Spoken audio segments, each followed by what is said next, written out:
ନମସ୍କାର ଦର୍ଶକ ବନ୍ଧୁ ଅଗସ୍ତ୍ୟ ପରିବାରରେ ବହୁତ ବଡ ବୋମା ମାଡ଼ ସିନ୍ ହେଇଯାଇଛି।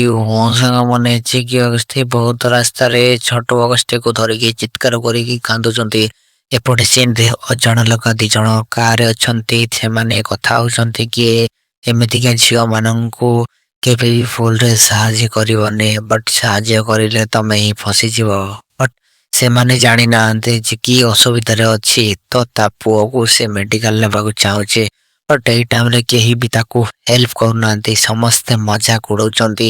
କିନ୍ତୁ ଏପଟେ ଚିକି ଅଗସ୍ତ୍ୟ ବହୁତ ରିକ୍ୱେଷ୍ଟ କରୁଛି ଅଟୋ ବାଲାଙ୍କୁ, କାର ବାଲାଙ୍କୁ, ବଟ୍ ତାର କଥା କେହି ଶୁଣୁନାହାନ୍ତି। ସମସ୍ତେ ଇଏ ମିଛ, ଇଏ ପାଗେଳି, ଇଏ ଭିକାରୀ ସମସ୍ତଙ୍କ ପାଖରେ ଆକ୍ଟିଂ କରୁଛି ଭାବୁଛନ୍ତି। ତ ଦର୍ଶକ ବନ୍ଧୁ, କଣ ହେଇଛି ଅଗସ୍ତ୍ୟ ପରିବାରରେ? ସତରେ କଣ ଚିକି କିଏ ହେଲ୍ପ କରିଛି, ନା ରୋହି ଆସି ତାକୁ ହେଲ୍ପ କରିଛି, ନା କଣ ସିନ୍ ହେଇଯାଇଛି, ନା ଛୋଟ ଅଗସ୍ତ୍ୟ କଣ ବଞ୍ଚି ଯାଇଛନ୍ତି, ନା ଆଉ ସିନ୍ କଣ ଘଟିବାକୁ ଯାଉଛି?